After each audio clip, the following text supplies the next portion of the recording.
Oh, hello, and welcome. It's Basic Folk, a podcast where we have honest conversations with folk musicians. I'm Cindy Howes, the host, the person that talks to you. That's me. Today is a very special episode of Basic Folk featuring First Nation person Jamie Foxx, who is one of the only people in America playing a particular style of fiddle called Métis, from her tribes in Montana. Métis means mixed race, and essentially it means that Jamie has Native and European heritage.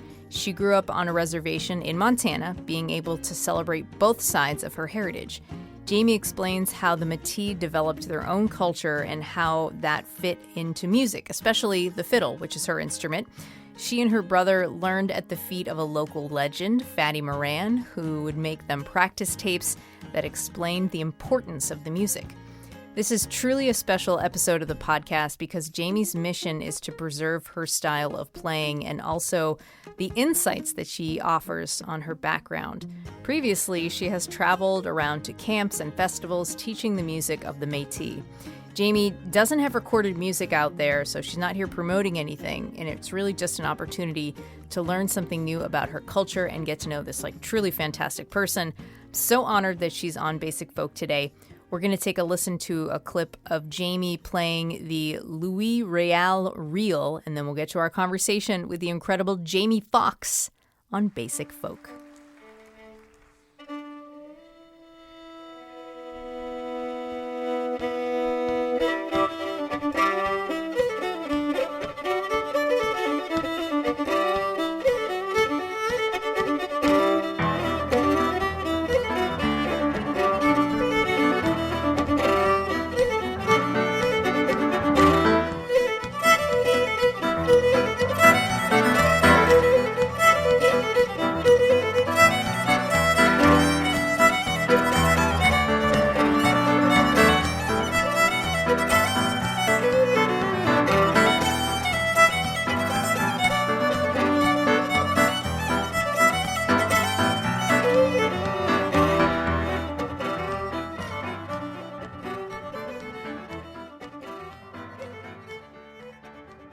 Jamie Foxx, thank you so much for talking to me today. You grew up on the Fort Belknap Reservation in Hays, Montana, which is a pretty big reservation, and you grew up in the southern part and are part of the Aaniih and Nakoda tribes and identify with the Métis tribes or mixed tribes.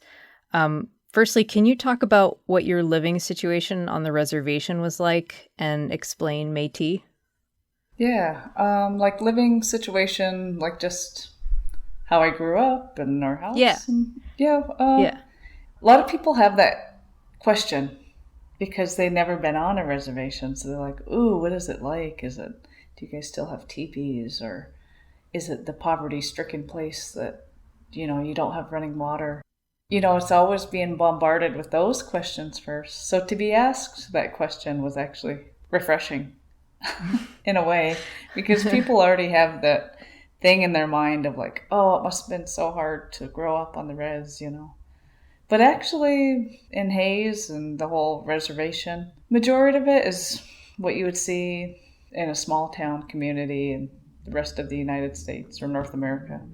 Everyone has small houses and everyone has a couple cars and you have running water. We have electricity. But the difference is, I guess, it's more freedom. You'll see people still riding horses to the store. Or you'll see kids with no saddles on their horses riding around. Are there places to tie your horse up at the store? No, not really. They'll just sort of wing it. Yeah, just wing it. And tie it to a tree or something. Yeah. Beautiful background. There's we call them the fur caps, but they're the little Rocky Mountains. So Hays is kind of right at the foothills of these beautiful mountains. And then it's just fields and valleys. And since I moved away, I realize how beautiful it is. I'm like, God, this really is the whole typical what country people say where they come from. Oh God, this is God's country. It's so picturesque and pure, and the air is fresh. Everything's fresh. it's a beautiful place. A big part of your identity is being part of the Métis Yeah. tribes. Yeah. Which is it's a very complex explanation, and I was wondering if you could talk about that. It is a complex thing, especially being from south of the medicine line, we call it, being south of the Canadian border. Because of the term Métis, mixed blood. If you use that term in Canada, they say it's kind of a tribe in itself. It's recognized as a tribal people.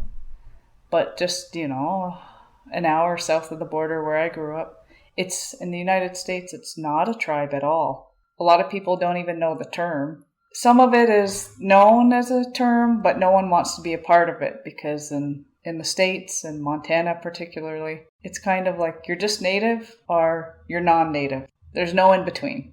But in small communities where I grew up, in like Hayes and other places, North Dakota or Minnesota, or where they ever have these mixed populations, there's always some little community that will acknowledge that we are Métis.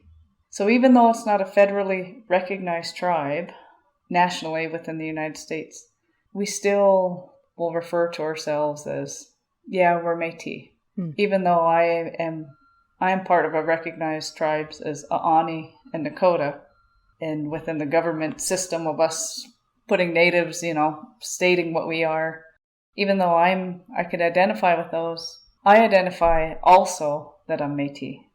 And that's a little tricky sometimes because with the indigenous part of the Métis, we're really trying so much to keep our traditions together because a lot of our people, everyone knows without talking about it what happened to Native people in North America. We were slaughtered, almost extinct. And so it's so important to keep the language, the culture of the indigenous side going. So I understand that a lot of natives don't want any recognition of non-native blood in them.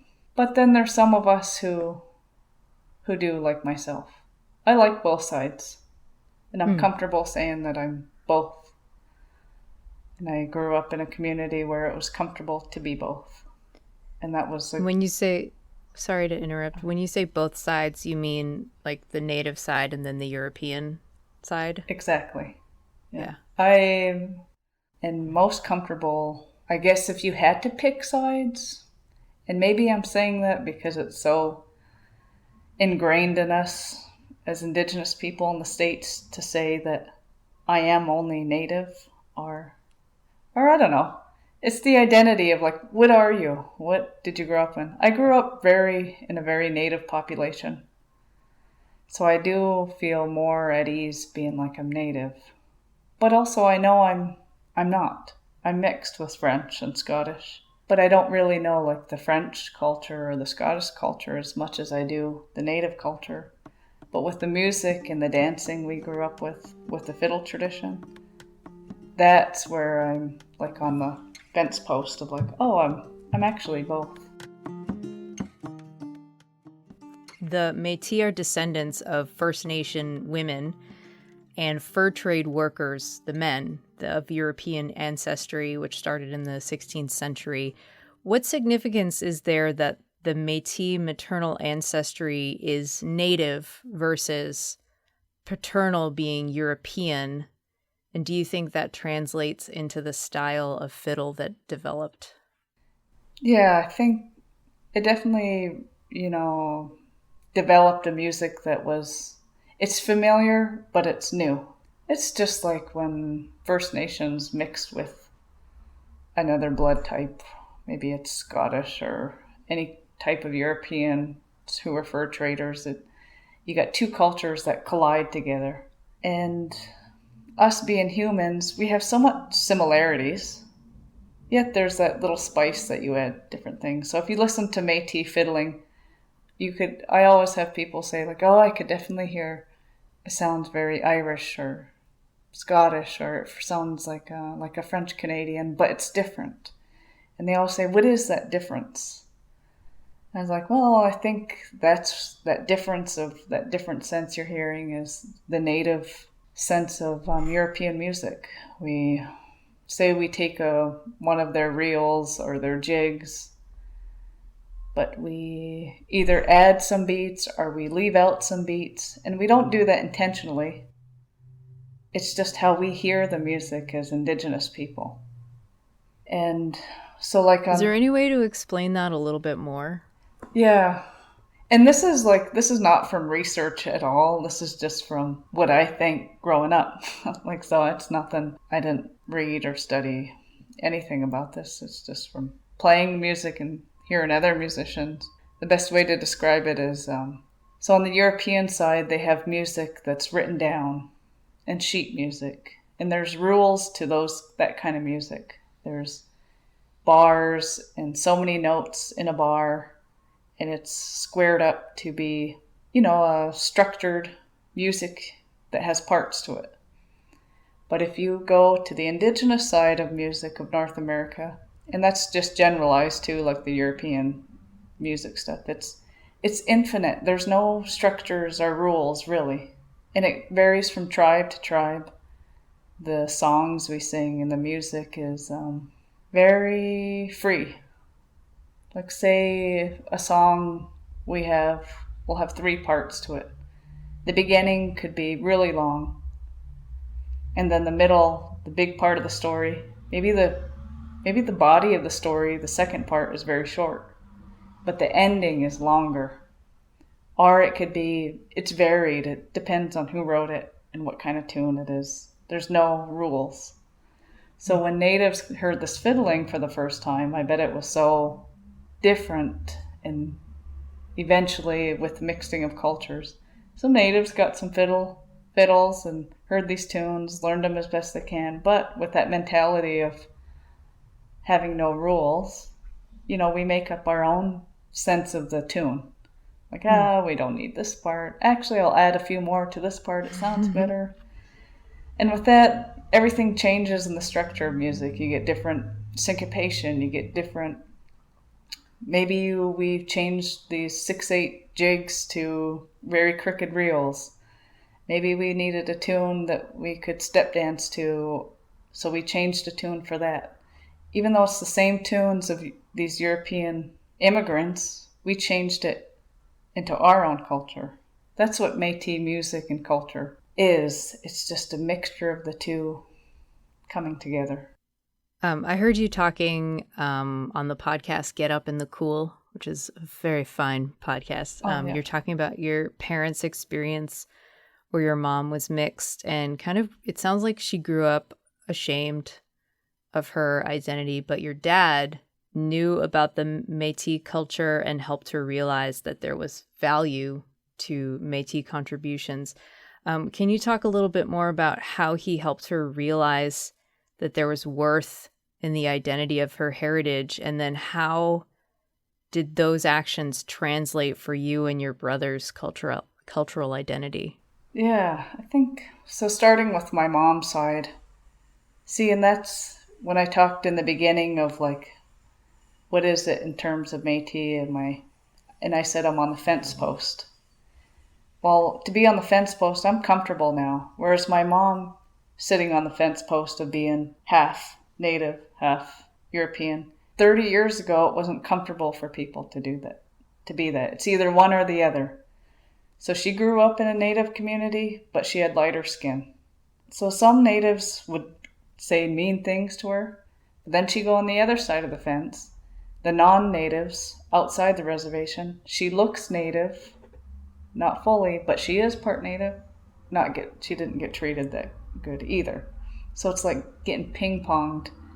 Who am I and where do I fit in? Yeah, where do I belong? Yeah. And then my dad, on his side, my dad is the stereotypical Native man, very dark. You take one look at him, he's Indigenous. So for him, he's comfortable knowing who he is. He is Indigenous. He grew up on the res. He grew up in the community and the culture. So for him, he's in the safety zone of being like, he knows who he is. He doesn't have to be afraid of it. But he grew up in Hayes too, same as my mother. And he saw the people who were mixed blood, and he traveled to North Dakota and he saw their fiddling traditions. And he's like, oh, this is a just a part of the culture. But he didn't have to deal with people making fun of him for being it. So when my parents got together, I think my mom started being comfortable with who she was. And we didn't start playing because of my mom or anything. My brother and I just started playing because the fiddling was around the community. When you see it at the local dances or basket socials or wakes or anything in the community, there's always fiddling. What's a basket social? It's like a community gathering for, say, if someone needs to raise money. So it's a small, closed community, not a lot of money. But if someone has like a hospital bill or sick, the community members will make these like baskets. I don't know if it's, like gifts in there or lunches or picnics, and then we'll auction them off. But in between the auctions, we would have like, some fiddling, and then we'd have some square dancing, then we'd have some step dancing, then we'd have an auction. And all the money raised during the basket social goes to the person you're helping. That sounds great. We'd see it all over the place, and my brother and I just started with the local fiddlers in Hayes, and then we started playing music from them. And that's when my mom realized like who she really was. She was very comfortable, and she was excited that her kids were playing the music of the mixed bloods and the Métis, and she didn't have to feel like she was fighting her identity. She knew who she was at that point. And so it was kind of a good awakening for her. And, it wasn't planned out, like we'll play fiddle because of her. It just happened. Yeah. You talked about this a little bit. What's wild to think about is that the tradition of Métis fiddling is actually like relatively like new. Like it's like 300 years old, maybe. When it comes to when you look at Native culture, traditions, ceremonies, which are much older. How is that fine line for you in wanting to preserve this newer tradition alongside the ancient Native traditions of your tribes, and how does your community feel about it?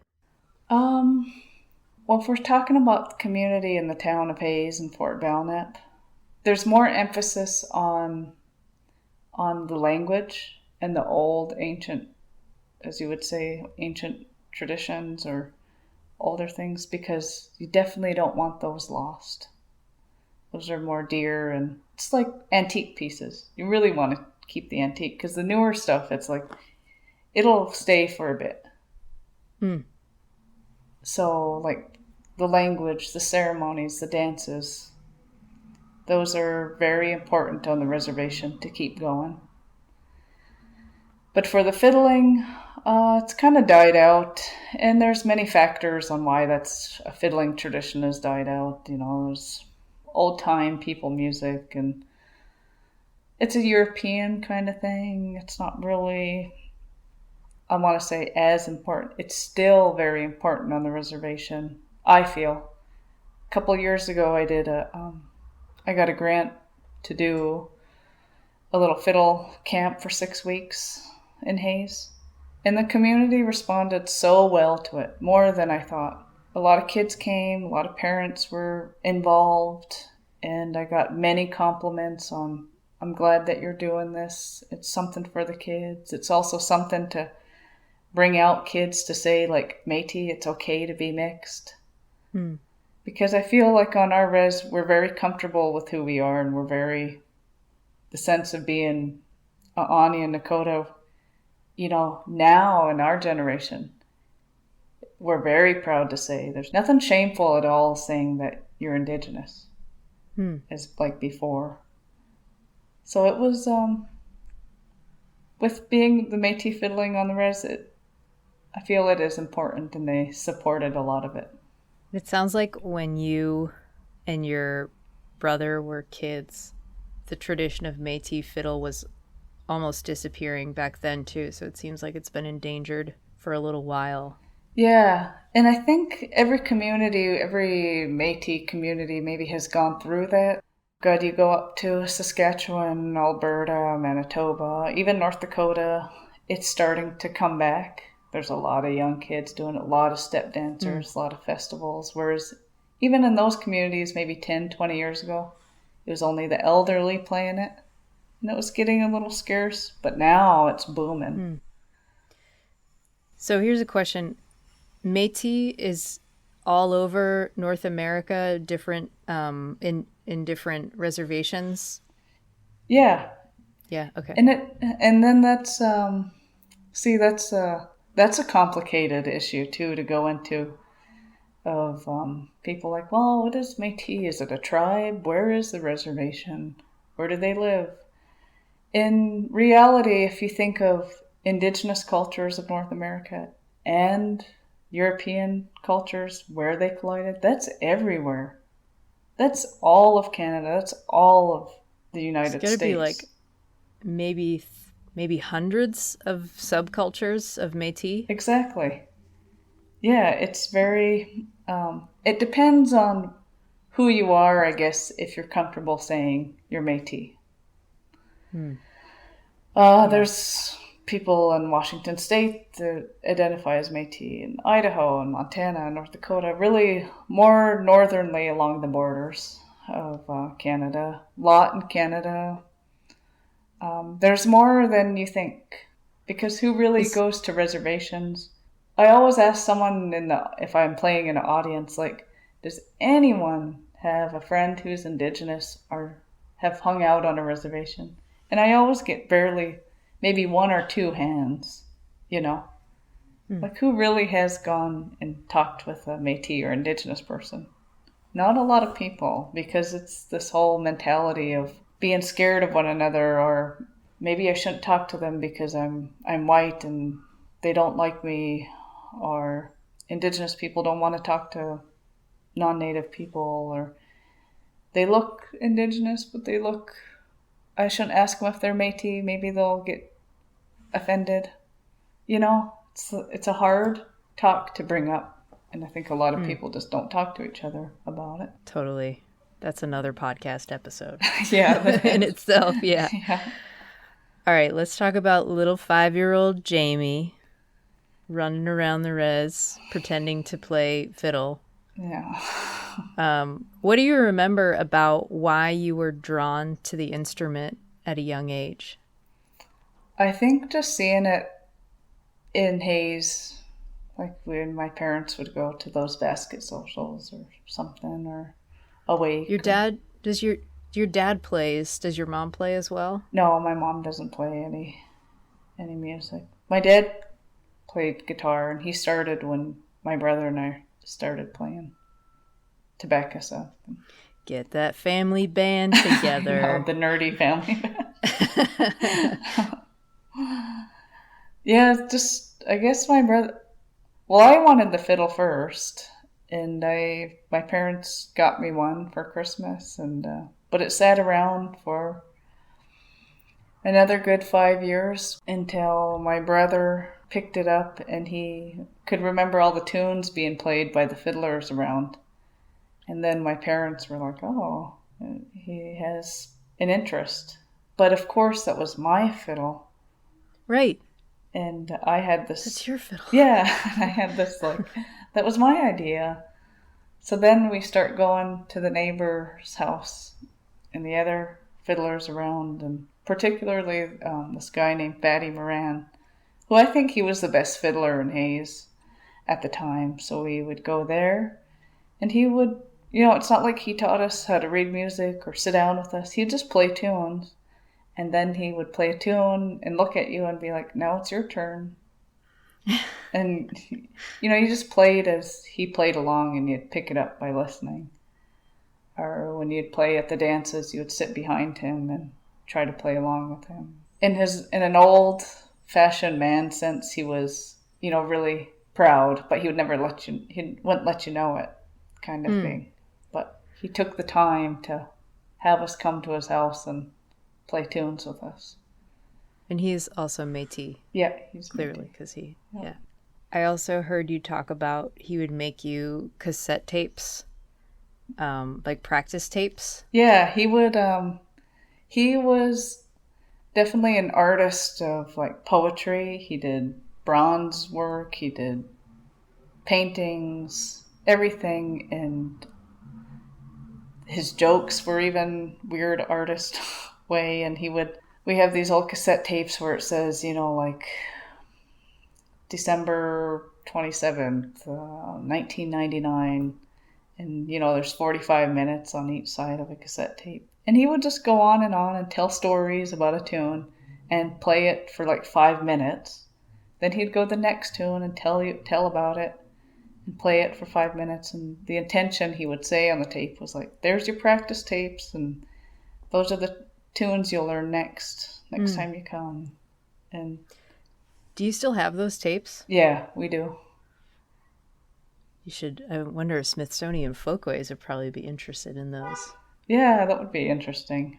For now, I think I better just try to preserve them as digitally as possible before I wait on anybody. But would you guys call him? So his name is Fatty Morin. Yeah. Would you guys call him Fatty? Yeah. Well, that's I don't know if it's small town culture, but it's definitely native culture. As everyone has a nickname. So Fatty was not fat at all. Oh. Or like it's very, I don't even know how to explain our humor. But anything that happens in life on the reservation, even if it's the worst thing ever, you'll find humor in it. So everyone has this nickname that doesn't make sense. But to us, we just know from our native humor, we know what it's about, so it's funny. Even if that person don't like it, kind of way. Like native humor, if we're not making fun of you, we don't like you. Everyone's joking constantly, and you're finding the humor and everything. And I think sometimes when people go through rough times in life, and for us as Indigenous people, that was for decades, one of your coping mechanisms is just finding the humor instead of being sad about it. So going back to Fatty, there was a lot of joking, and even his nickname was joking. So his real first name was Marvin Morin, but no one called him that. He was just known as Fatty, the fiddle player.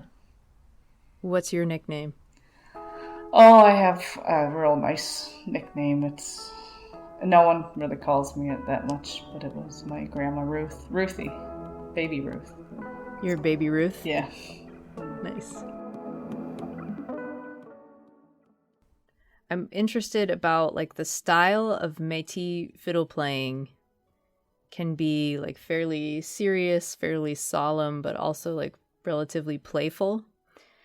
How do you feel like your personality has been shaped by this particular playing style, and then also in thinking about the person who taught you the playing? Like how I see myself because of my playing, or how it influenced me as a person? Yeah. Oh, that's kind of another deep question. I am not letting you off the hook. If you want to start with some of like the serious ones, I mean, we have a few tunes that are minor tunes that are dark sounding. Like there's a tune called Sitting Bull, or this tune called Louis Riel, after a Métis leader named Louis Riel.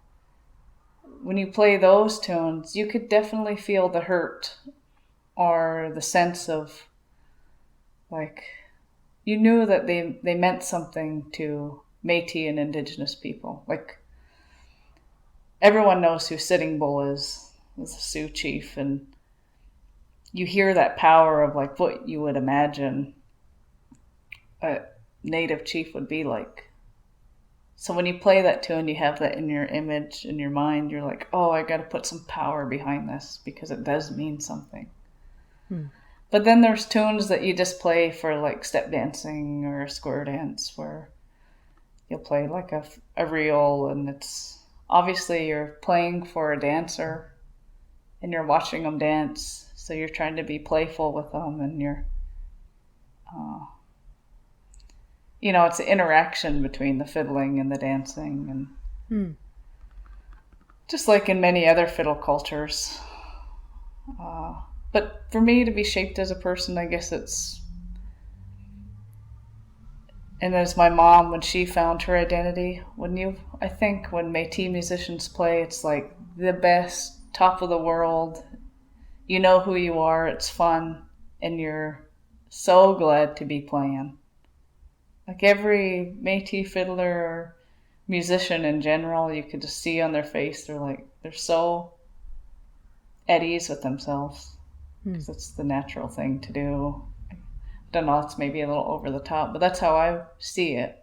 Because when people play music, it's emotion. On the phone when we talked earlier, you told me a little bit about the tribal card, where you have this card that says what tribe and what percentage native you are, and you have to have a certain percentage to get, it seems like, the very limited benefits. How do people feel about the card, and what has been the evolution of people's relationship to tribal cards?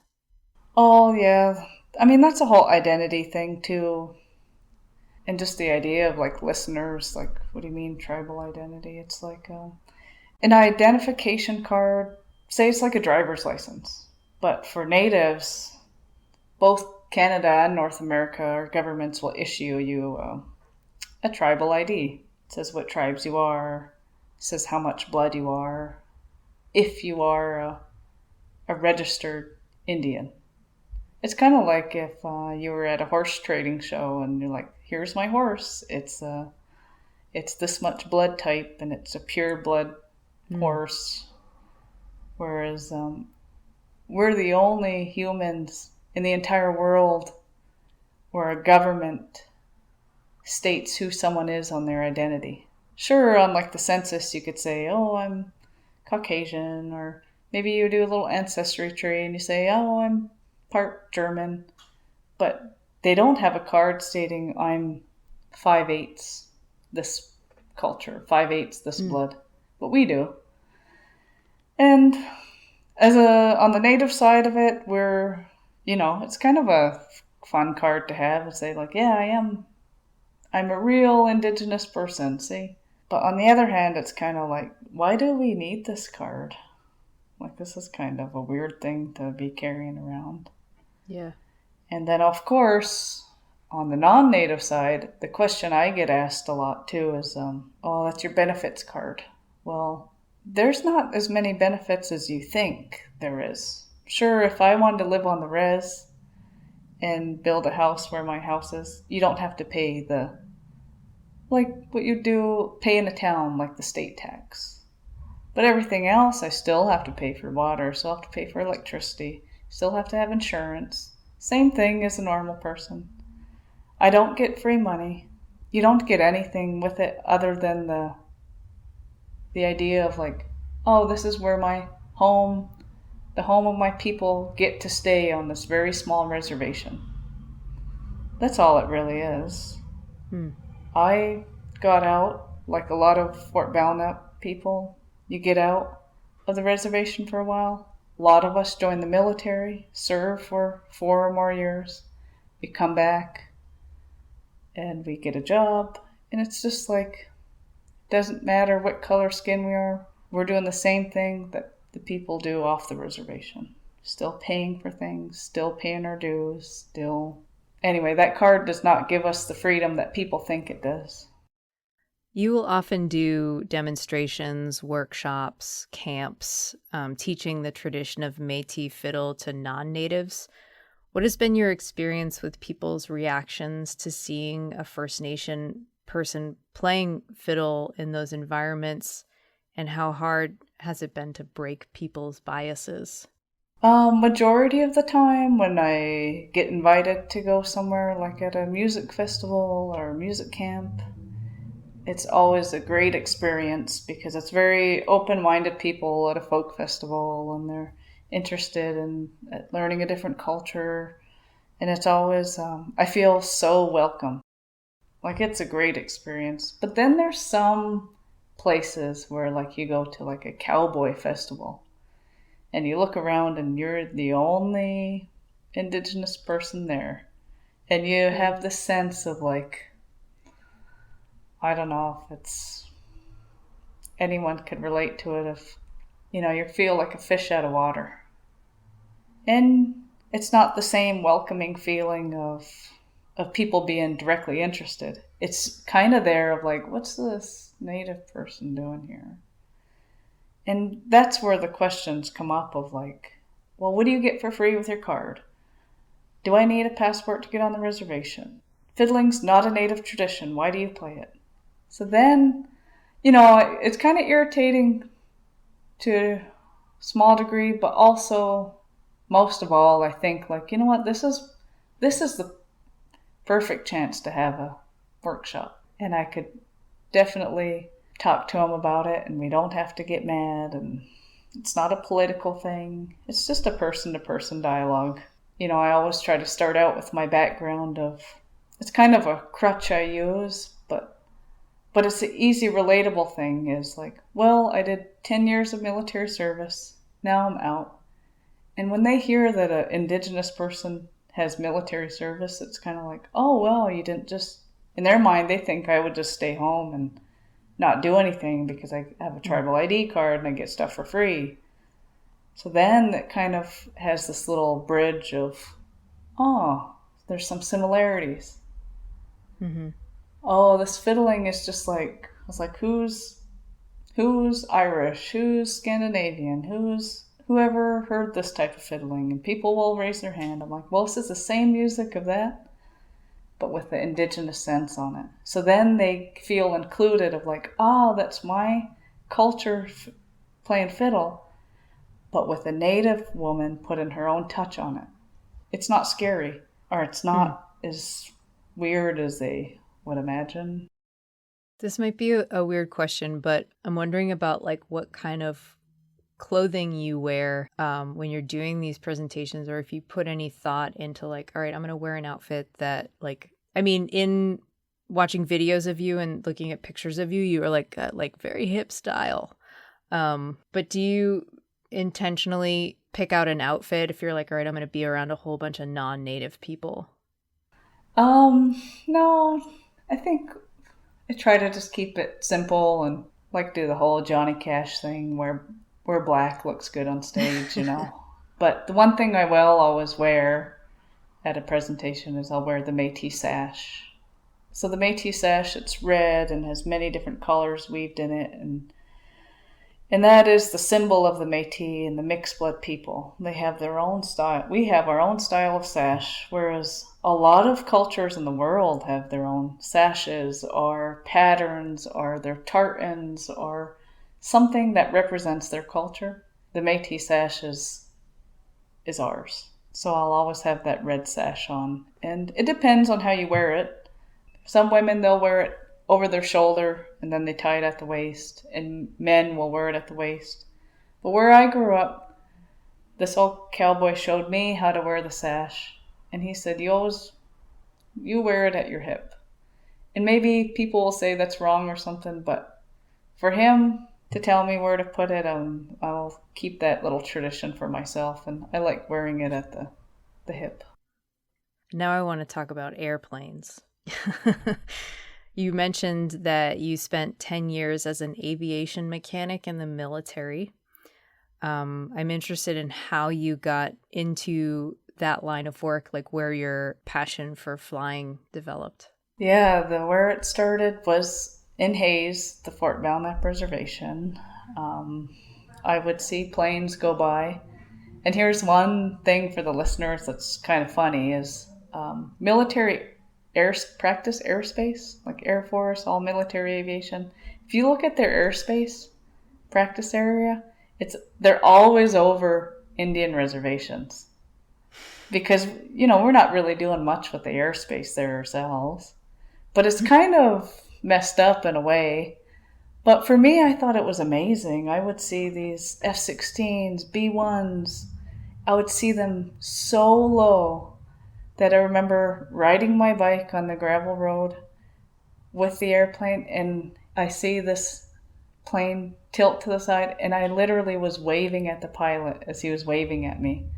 What? And I was thinking, like, I love this. I think this was the coolest thing.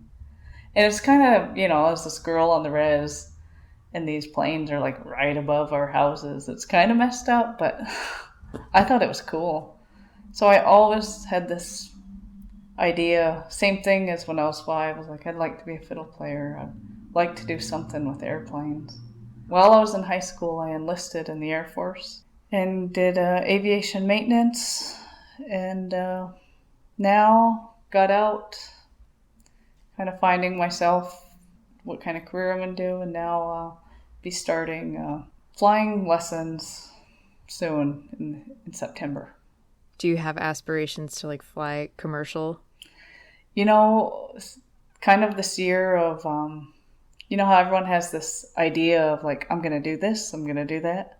Well, everything in life that I planned never worked out. But it always worked out for the better.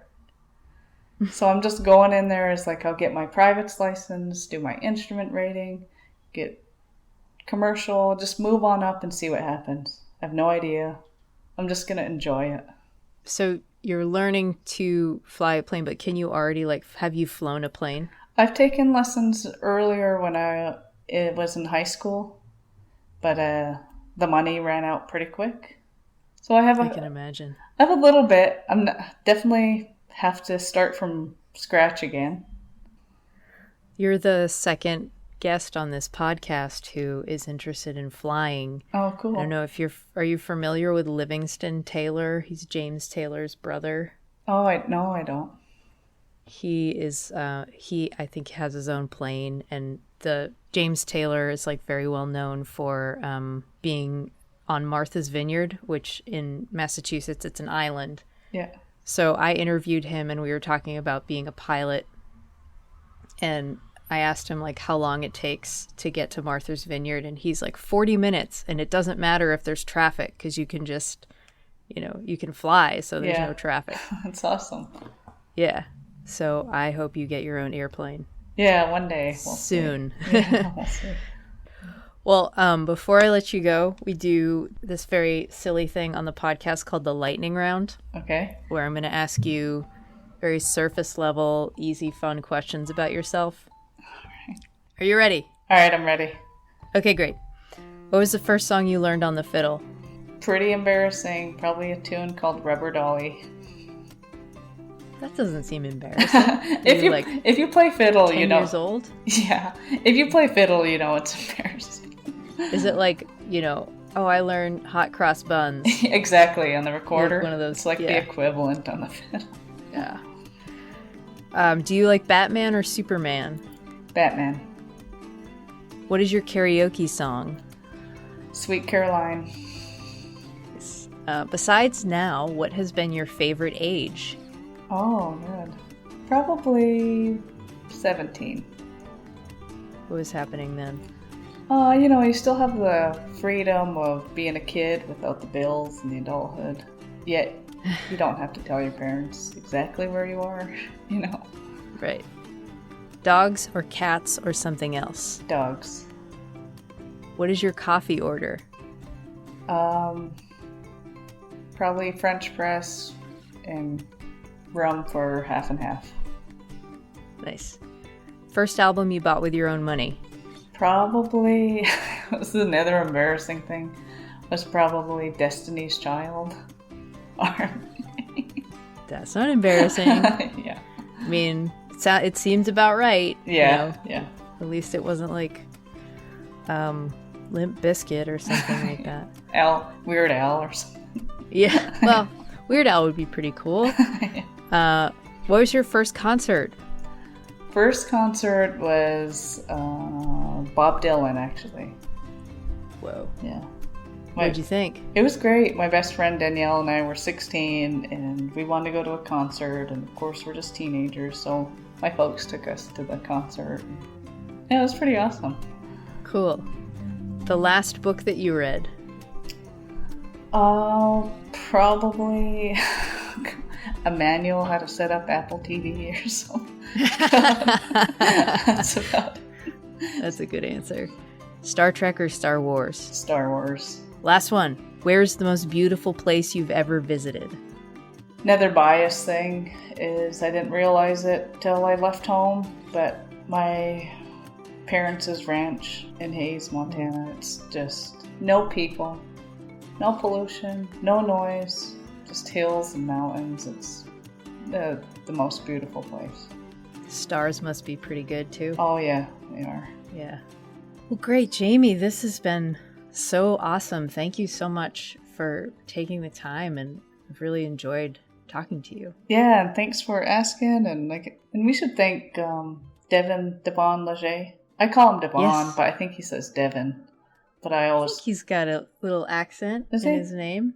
I think one time I said, "Hey, Devon." He's like, "Oh, it's Devon." I was like, "Okay, Devon."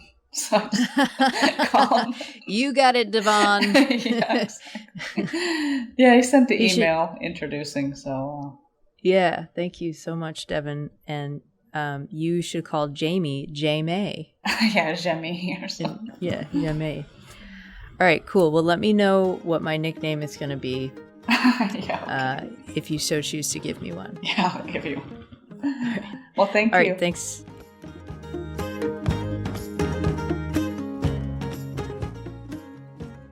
Basic Folk, produced by Laura McCarthy this week. Lindsay Myers is our business manager. Thanks, Lindsay.